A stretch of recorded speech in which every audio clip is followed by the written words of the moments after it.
Welcome you. You've sent us down a real rabbit hole with this collection of research, all focused on the fascinating world of multi-agent systems, MES. Yeah, MAS. Think about like engineering teams of AI agents. Right. Designed to work together, collaborate, solve tricky problems, kind of like a really good human team, actually. Exactly. And what's really striking, I think, is this shift away from these huge single AI models. Towards these cooperative setups. Precisely.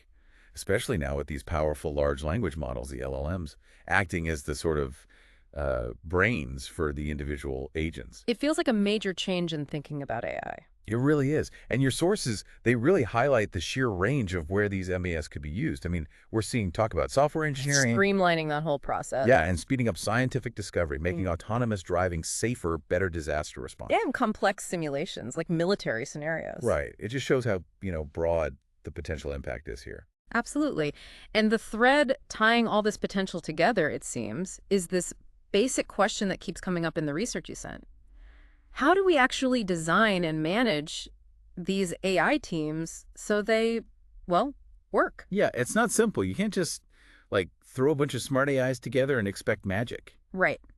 There are real hurdles. Your sources flag a few key ones, don't they? Definitely. Like, how do you get them to actually cooperate smoothly? How do they make sense of information when maybe it doesn't all agree? Reliability is huge too, I imagine. Critical. And then there's this idea of making sure the systems are, trustworthy, and even allowing the managers, the orchestrators, to understand their own operations. Okay, so for you, our mission in this deep dive is really to pull out the most crucial insights, the advancements, the ongoing research in this super dynamic field. Exactly. Try to cut through the complexity, find those aha moments. Love it.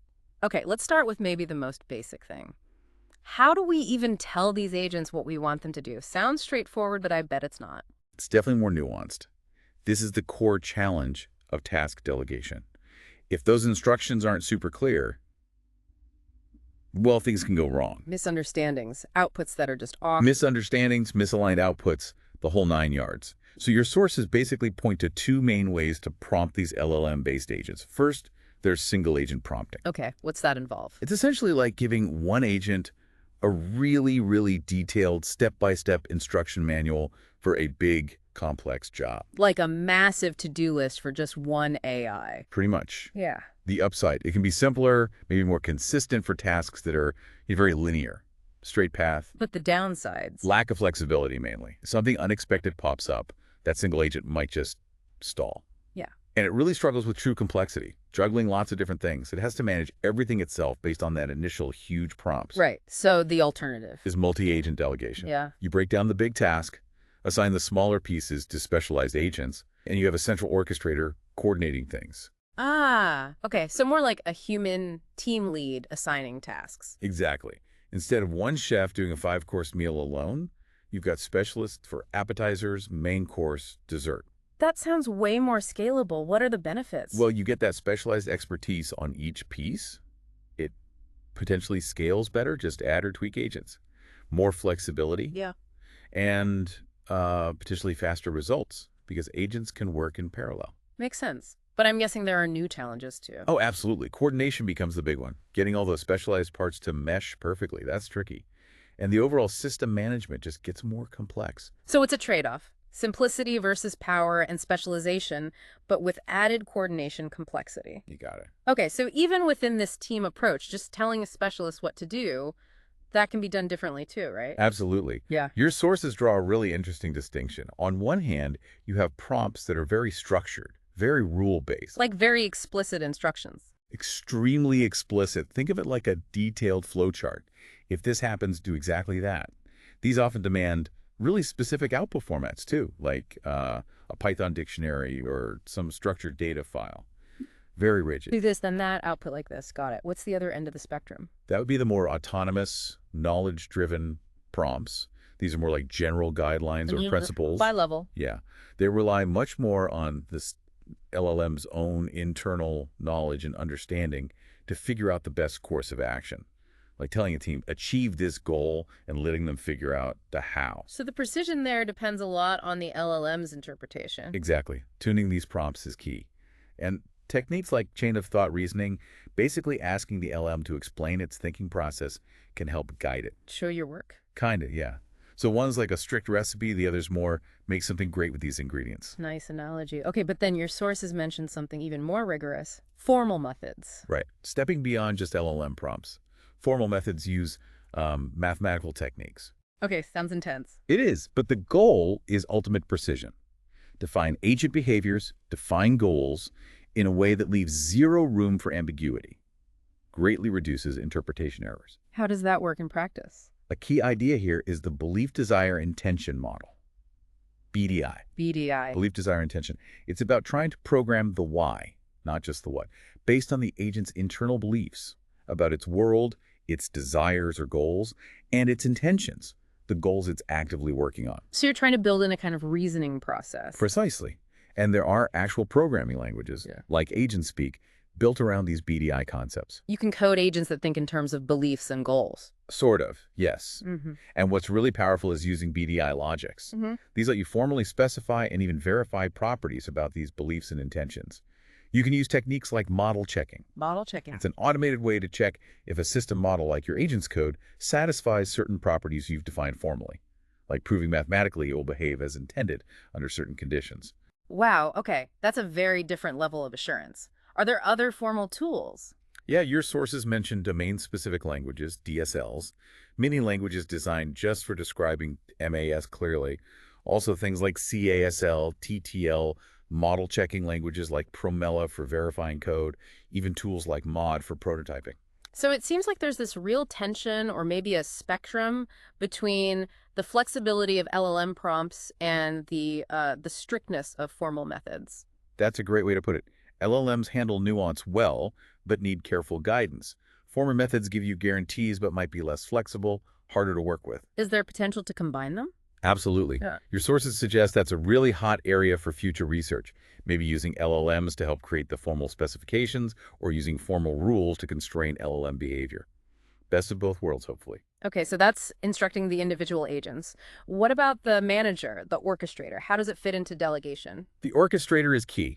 Often, it's the central hub, managing the specialist, making sure the overall goal is met. But how does it manage? Just tells everyone what to do constantly. Not always. There's centralized management, yes. But your sources point out a difference between a planner model and a more direct orchestrator model. Planner versus orchestrator. Okay, unpack that difference. So in the orchestrator model, one central LLM is basically micromanaging, deciding and issuing every single action for every other agent. Sounds like a bottleneck waiting to happen. It can be, yeah. Especially as things get bigger, like one conductor trying to play every instrument in conduct. Right, so the planner model. It's different. An LLM generates a high-level plan and the strategy, the main steps needed. Then the individual agents get this plan and figure out their own specific actions to execute their part. Ah, more like setting the direction and trusting the team. Exactly. And interestingly, some research suggests this planner approach can actually work better than direct orchestration, especially when you need agents acting at the same time, concurrently. Giving them that roadmap but some autonomy seems key. It seems so. It leads to better efficiency, better use of their skills. So ultimately, effective delegation, whether using prompts or formal methods, boils down to logically breaking down the task and having really clear roles for those specialized agents. Just having specialists isn't enough.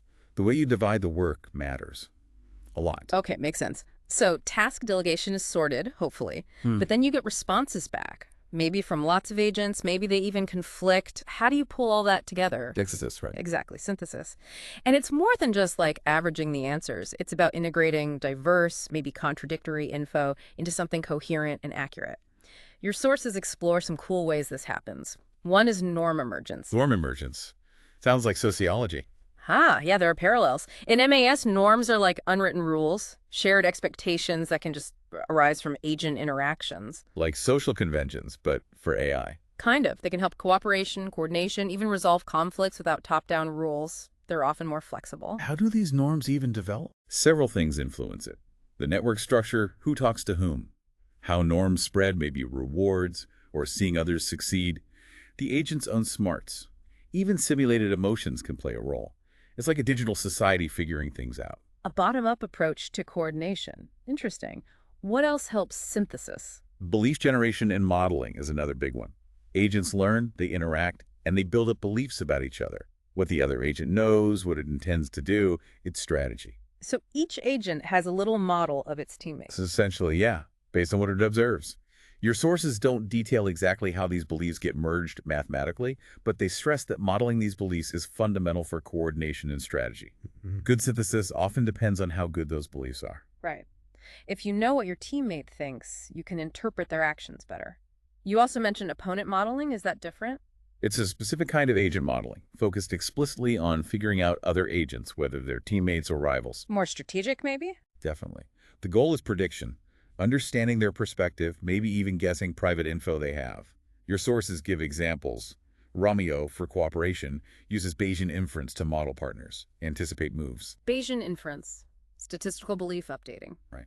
Then there's PBL, also for cooperation when info is limited. Tries to infer hidden info, encourages implicit communication. And for competition. There's EPSM, models opponent strategies to find safe ways to exploit them, gain an advantage.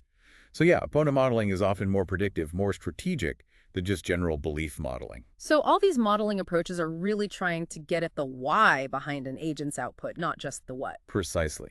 Real synthesis needs that deeper understanding. Beliefs, intentions, knowledge, potential biases. Without that, merging outputs is just superficial. Like a detective needing motives, not just clues. Makes perfect sense. But what if the outputs, or the reasons behind them, are in direct conflict? How do MAS resolve disagreements? Good question. Your sources point mainly to two things. First, game theory. Ah, the math of strategic interaction. Exactly. It helps analyze scenarios, fully cooperative, zero-sum competitive, mixed motives. It informs how we design systems where conflict is possible, helps predict outcomes, And the second area? negotiation and coordination mechanisms. Agents interacting to find agreements, coordinate to avoid clashes. Norm emergence, as we said, can help dynamically. And opponent modeling is useful here too. Understanding the other side helps adapt your strategy for better outcomes, maybe avoid conflict altogether. It sounds like it could all get very opaque, though. How do we trust this synthesis process? Transparency is vital.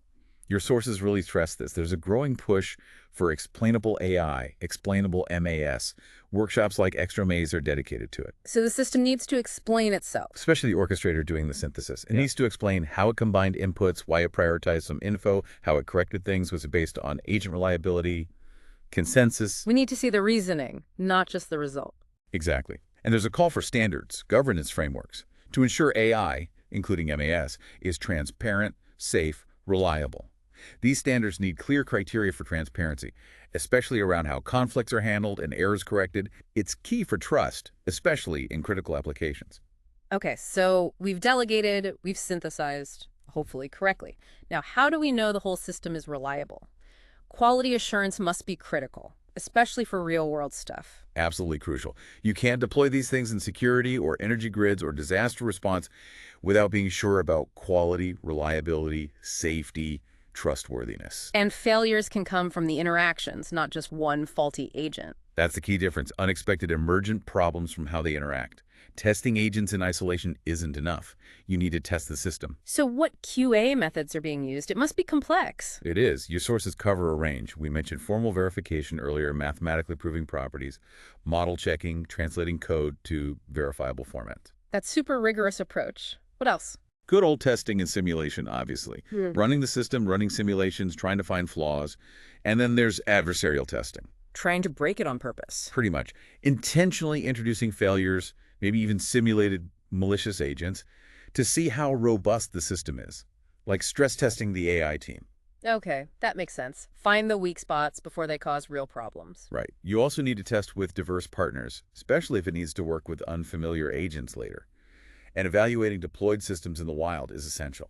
Are there specific tools for debugging these systems? Yes, specialized debugging frameworks. Things like specification-based debugging, interactive tools like AG Debugger where you can step through interactions, inspect agent states, find the root cause.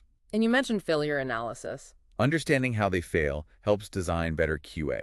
There's something called the MAS failure taxonomy, MASFT. A taxonomy of failures. Yeah, categorizing failures based on empirical studies. Specification issues, interagent misalignments, problems, verifying tasks. It helps diagnose failures and target QA efforts. Any other novel QA ideas? Well, this idea of using another LLM as a judge. An AI judging other AIs. Wild. Right. For scalable performance evaluation. And the timing of QA matters too. You can't wait till the very end, right? Exactly. Techniques like multi-agent credit assignment, figuring out which agent contributed what, when act like continuous QA.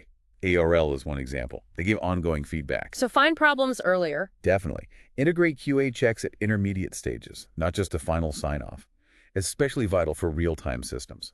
And that growing focus on adversarial methods.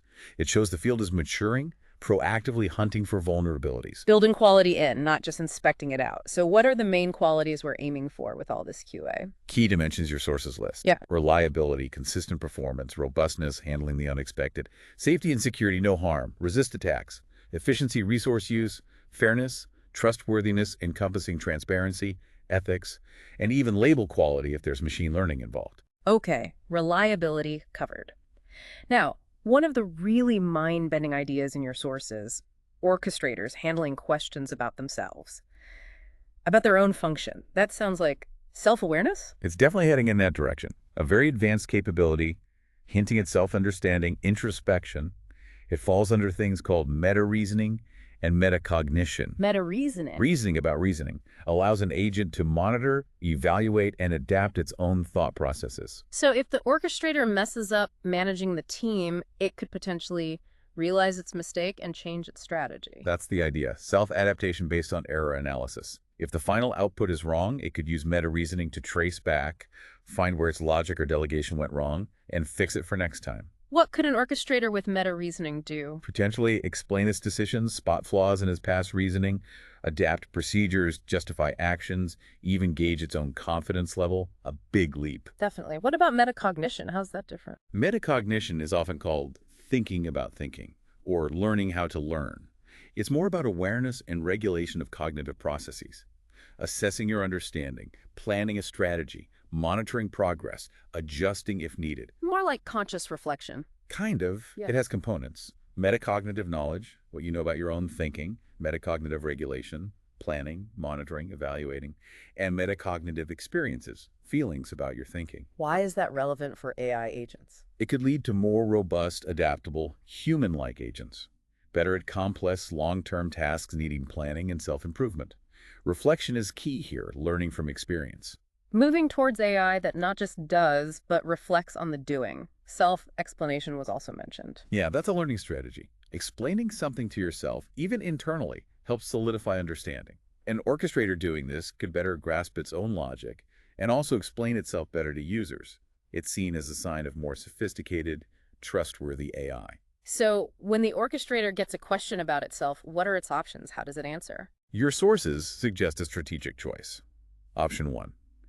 Generate the response itself, using its internal knowledge. Pros and cons. Might be efficient for simple questions, but could be computationally heavy for complex ones, maybe biased. Okay, option 2.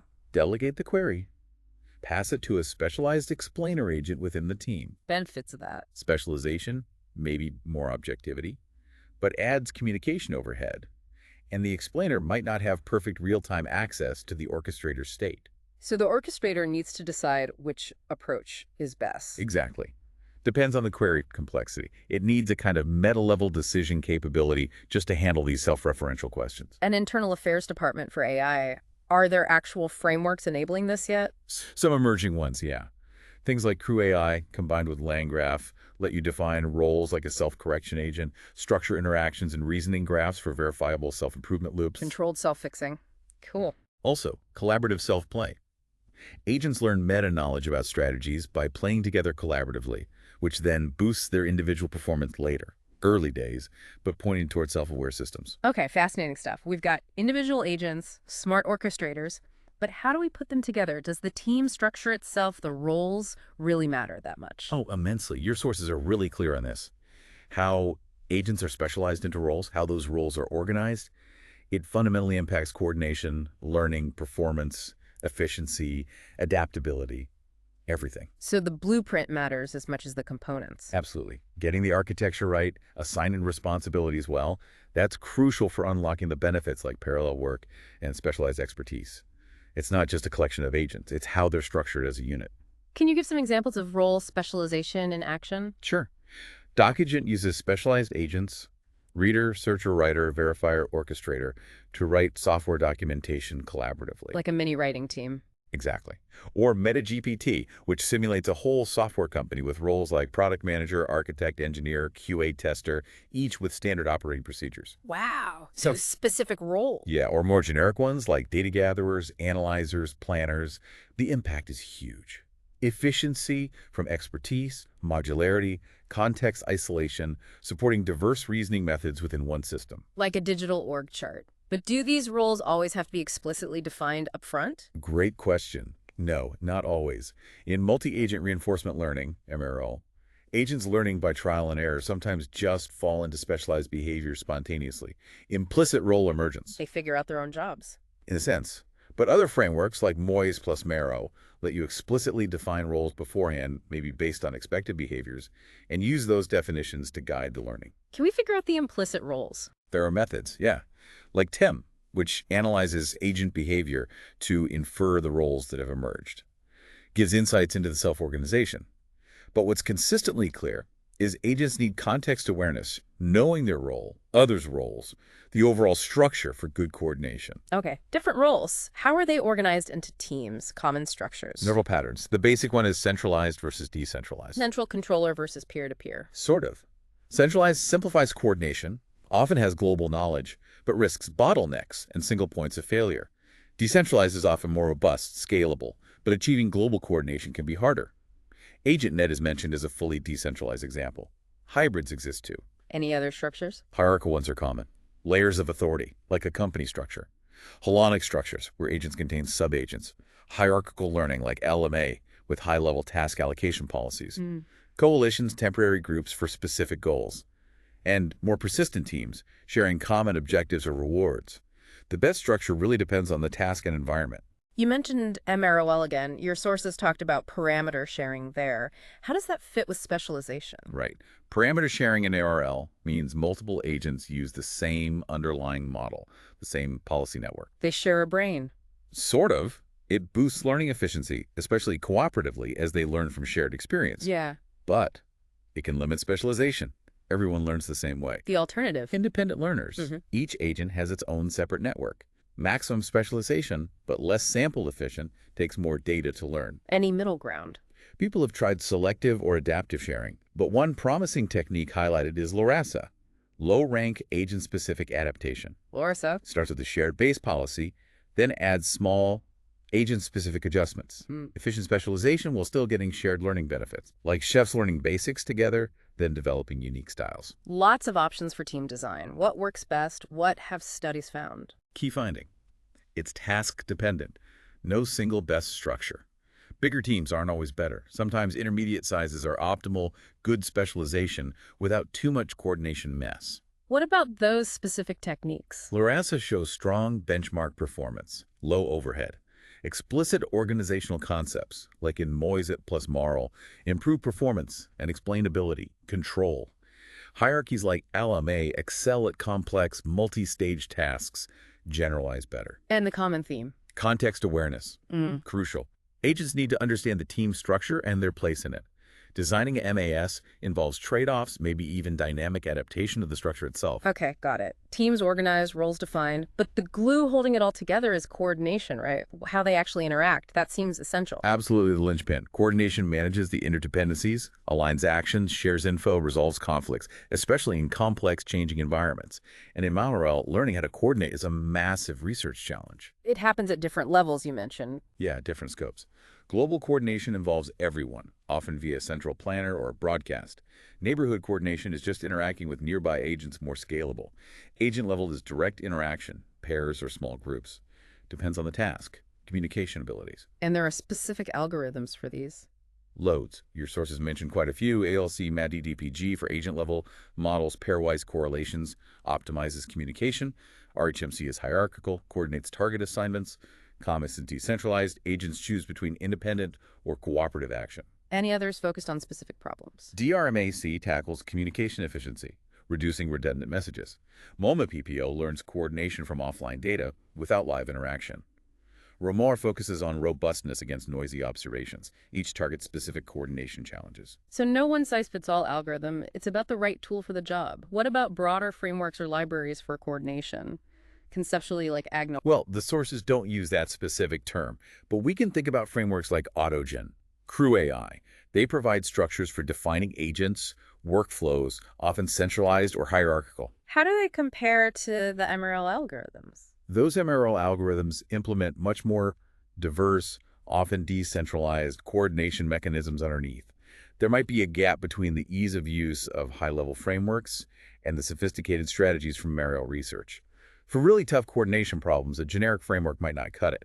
You might need those specialized algorithms. So how do we measure if coordination is actually working well? What metrics? Crucial question. Common metrics include task success rate, how fast they learn, efficiency, resource use, robustness against disruptions or adversaries. Are there standard tests? Yeah, benchmark environments like SMA, StarCraft Multi-Agent Challenge, and Google Research Football are widely used for comparison. And for testing coordination with unseen partners, zero-shot coordination, there's the ZSC Evil Toolkit. The trend is towards more rigorous, realistic evaluation. This has really been, well, a deep dive. We've gone from basic instructions to self-aware agents to complex team structures and coordination. It really highlights the incredible potential, but also the real complexity in making these multi-agent systems work well. Yeah. We've seen progress in delegation, synthesis QA, self-reference, team design, coordination, so many areas. And the role of LLMs seems central to this whole evolution. Undeniably, they're powering so much of this new wave. It's a field moving incredibly fast. And as these AI teams get better at working together, solving problems, even reflecting, it opens up huge possibilities, doesn't it? It really does. Both exciting possibilities and, new things to consider. That's a great thought to leave things on. Consider the implications. As these AI teams get more sophisticated, collaborating, problem solving, maybe even self-reflecting, what new doors open up and what new ethical questions or practical challenges arise. Definitely something to keep watching. Well, thanks for joining us on this deep dive. We hope you found it useful, and definitely share your thoughts or any questions that came up.